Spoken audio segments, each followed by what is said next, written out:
Oh geez, Converts hockey fans, what is up? It's NJ, still grinding out some crappy health, but you know what? This podcast always makes me feel better. Mike Augello standing by. We're going to take a quick look back, a look ahead, and we'll throw out some names that the Leafs might be interested as February 25th quickly approaches. What do you say? Let's go. The Leafs Convo starts now. The Leafs Convo is brought to you by Vanguard Northeast Realty. With over 15 years' experience, Vanguard provides superior level of service for commercial real estate tenants and owners. For more information, visit vanguardne.ca. And here he is, the one and only Michael P. Augello. Good morning, Michael. How are you? Good morning, Norman. I am well. How are you doing? Not too bad. The Leafs 6-1-1 since the All-Star break. Do I read that right? Yeah, there have been some problem areas in those victories, but they have won 6. They had the overtime loss, only one defeat at the hands of the New York Rangers. So they're doing pretty well, but they did dodge a little bit of a bullet against the wonderful Vegas Golden Knights on Thursday with Braden McNabb almost taking off Andreas Janssen's left leg. And there was no response to that, was there? No, and that's I know that when we go down this road, we get called knuckle dragging Neanderthals, but I know, because those people calling us names really know what's going on. Right? Yeah, but even the commentators are saying, you prevent things like that by having some sort of response, mm-hmm. or a player on your roster who other teams will say, okay, I don't want to deal with that guy, so I won't do that. And Braden McNabb is a big defenseman. He's he played for Buffalo, played for Los Angeles. He's a hard hitting guy. He's got a little bit of a reputation. And he was doing what he had to do, but it was a little questionable. I mean, luckily it made more contact with Andreas Janssen's upper thigh than it did his knee, and he was walking around yesterday and in good spirits, so it doesn't sound like it's a serious injury. Tyler Ennis may get in the lineup tonight to replace him, but the whole point is, in the playoffs, when somebody does that, there needs to be a response, and I think there'll be a team response, but there's not going to be an individual response by somebody who would strike fear in the heart of the opposition. You're not going to beat the Maple Leafs in a war of attrition when talent goes down. There's new talent ready to emerge for the Maple Leafs. You're not going to win that battle. But physically, the Leafs still have some work to do. And let's be honest, a lot of the knuckle draggers, we're not talking about Fraser McLaren or Colt Knorr here, but a lot of the guys who go out there in a bit of a shit disturbers or pests, they're not analytic darlings, right? So to anybody who's just totally about metrics and who lives their life on a spreadsheet and who thinks they can punch in some numbers and create a Stanley Cup champion, those guys who do the other stuff aren't really a part of that. When done right, these guys can be effective. And I'll tell you right now, you ask any Stanley Cup coach worth his weight, hoping to win a Stanley Cup, they'd want one of these guys on the team. And I don't know who that guy is. And I'm not saying he has to go out and beat the crap out of people.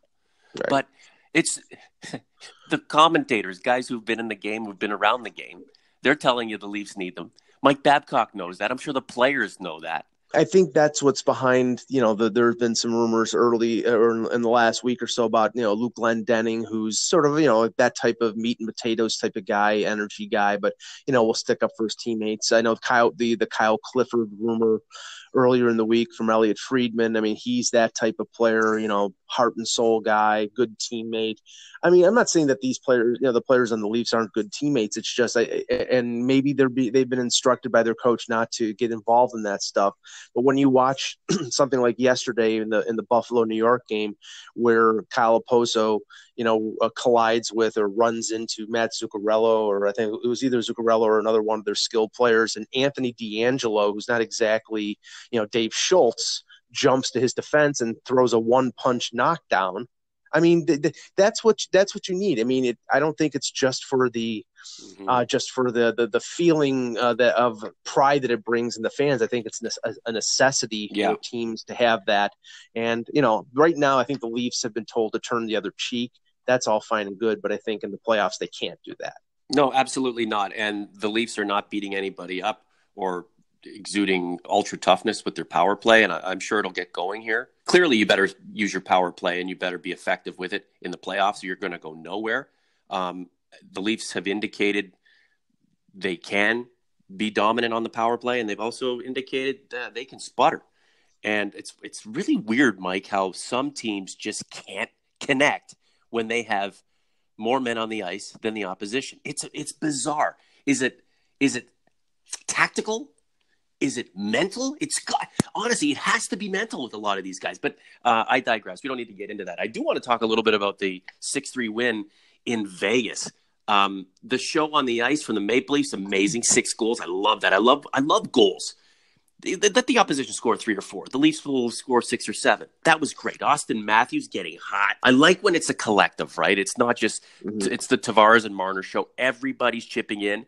And then how about the fans? I've seen some GIFs and some pictures and some video of the fans in Vegas, like the Leaf fans inundating, just invading that arena, whatever the heck it's called, the MGM Win, whatever. Guy tweets out a picture and says, holy, is every Leaf fan or every Canadian in Las Vegas tonight is a local Las Vegas guy. And I'm like, dude, you wanted a hockey team. Be prepared for this kind of stuff. You're going to get this with the Wings, the Hawks, the Habs. But when the Leafs come to town, they're going to take over. That was a great show. Yeah, what Vegas, I think maybe doesn't realize, and if you look at the two times that the Leafs have played in Vegas, they've been strategically placed in terms of the scheduling on New Year's Eve and on Valentine's Day. You're talking about in the winter when a lot of Leaf fans are going to travel, and Leaf fans do travel. Mm-hmm. We know they go to Buffalo or Detroit, but when you go to Florida or Tampa in January, or Vegas or Arizona in February, you're going to get a lot of snowbirds and a lot of Canadian people who want to get out of the cold and go and gamble a little bit and watch their team. And the home fan, there's a solution to the home fans. If you don't want the opposition in your building, buy the tickets up and don't resell them. Isn't that the catch-22? Ottawa Senators fans hate when the Leafs fill that place 70% capacity. But the Sens fans who are selling the tickets for markup, I mean, they don't mind, right? I mean, that's a couple dinners out with the family, or a little bit of extra money to put down on a bill or something like that. So, the Leafs, they are an economic engine for the league. They were subsidizing teams for years and years and years. The fan base subsidizes the league and the residual businesses as well. That's why we follow the Maple Leafs, Mike, because there's really nowhere else to go. But we're at the top now, and I think we just need to get a Stanley Cup going. Real quick, Arizona. Oh, the homecoming for Auston Matthews. Is he playing where he'll be playing professionally in 6 years, Mike, tonight? I'm not going to touch that one with a 10-foot pole. I mean, this is a game where you've got an extremely shorthanded Coyotes team who've been injured all year. Again, like you've done with Anaheim and other teams that have been struggling, you got to go in there and step on their neck and kill them, because they're not a good team. And if you don't do that, then you risk losing 2 points in a very tight Atlantic division. And other than Innocent for Janssen, they're probably going to go with Freddie Anderson in the same lineup. So we'll see what happens. You said kill them, Mike. Like, are you the knuckle dragger of podcast partners? No, that's just a phrase. What can I say? Fraser McLaren? Did you say just a Fraser McLaren? Wow, Mike, you're really just starting to show your cards. Mike, I hope you have a great day. Be well, be healthy, and we'll look forward to a game. And then, I don't know, maybe we'll reconvene on the podcast tomorrow. Thanks, Norman.